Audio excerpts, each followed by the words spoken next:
हवाई बातों और सोशल मीडिया के शोर शराबे से बहुत दूर आज जमीन की कड़वी हकीकत का सामना करने का वक्त आ गया है।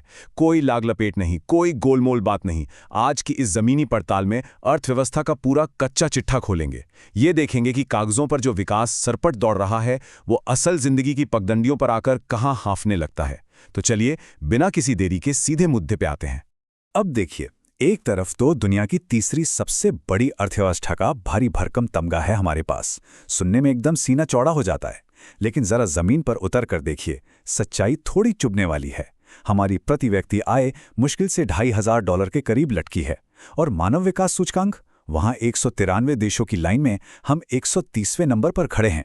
सीधी सी बात है, जीडीपी का आकार इसलिए इतना बड़ा है क्योंकि आबादी का पहाड़ हमारे पास है, लेकिन आम आदमी के जेब में आने वाली तरक्की वो आज भी बहुत छोटी है। तो चलिए सबसे पहले इतिहास के पन्नों को पलटते हैं और बात करते हैं लाइसेंस राज की। ये जो इतिहास है ना, ये चीख चीख कर बता रहा है कि हमारे पैरों में बेड़ियां आखिर पड़ी कैसे। पहले 200 साल अंग्रेजों ने जमकर खून चूसा, लेकिन सच पूछो तो आज़ादी के बाद जो हुआ वो भी कोई कम नहीं था। 1950 से लेकर 90 के दशक तक बाबूशाही और लाइसेंस राज ने इकोनॉमी का ऐसा गला घोटा कि हर छोटे से छोटे काम के लिए सरकारी दफ्तरों की धूल खानी पड़ती थी। विकास दर वही 3-4% के आसपास रेंगती रही।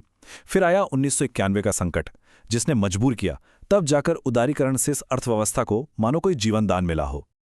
अब इतिहास को छोड़ते हैं और आते हैं आज की जमीनी हकीकत पर। देश की अर्थव्यवस्था की सबसे भयानक कमी यहीं बिल्कुल सामने छिपी है।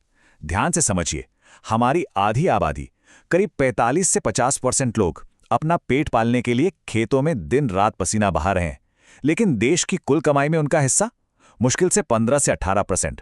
इसका सीधा सा मतलब यह हुआ कि देश की आधी ताकत खेतों में फंसी पड़ी है और वहां से कमाई ना के बराबर आ रही है। भाई, ये इस पूरे सिस्टम का सबसे बड़ा रोड़ा है।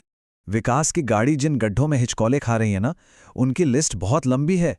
1.4 अरब की आबादी हमारे पानी, जमीन और संसाधनों का दम निकाल रही है। ऊपर से ये भ्रष्टाचार और लाल फीताशाही जो आज भी व्यापार की कमर तोड़ने में लगे हैं। स्कूलों की बिल्डिंग्स तो बन गईं, गिनती बढ़ गई, लेकिन पढ़ाई का स्तर आज भी जमीन पर है। तभी तो काबिल लोग देश छोड़कर भाग रहे हैं।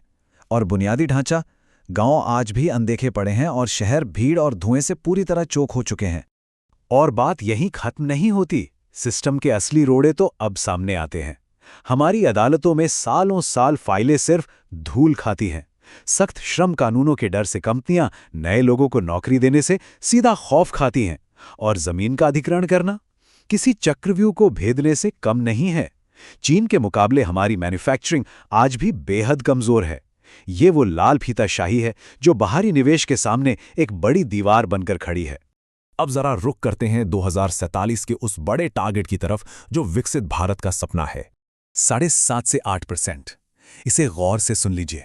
ये कोई अंदाजा या हवा में फेंका हुआ तुक्का नहीं है। ये एक सीधा अल्टीमेटम है। अगर 2047 तक सच में विकसित देश बनना है तो जीडीपी को बिना रुके, बिना थके बस इसी रफ्तार से दौड़ना ही होगा। इसमें कोई छूट नहीं मिलेगी, कोई पुराना बहाना नहीं चलेगा। ये सर्वाइवल का नंबर है। और हां, सिर्फ जीडीपी का कागज भरने से काम नहीं चलने वाला।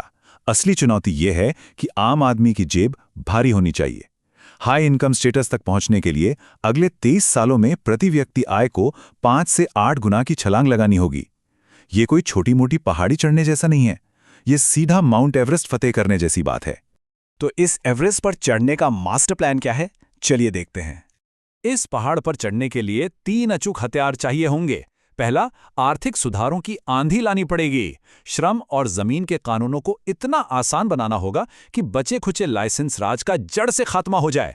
दूसरा, इंफ्रास्ट्रक्चर का ऐसा धमाका हो जहां सड़कें, एयरपोर्ट्स और 24 घंटे बिजली हर नुक्कड़ तक पहुंचे, वो भी प्राइवेट सेक्टर के साथ कंधे से कंधा मिलाकर। और तीसरा, सिर्फ मेक इन इंडिया बोलने से कुछ नहीं होगा। इलेक्ट्रॉनिक्स और डिफेंस मैन्युफैक्चरिंग को जमीन पर उतारकर विदेशी निवेश का एकदम लठ गाड़ना पड़ेगा।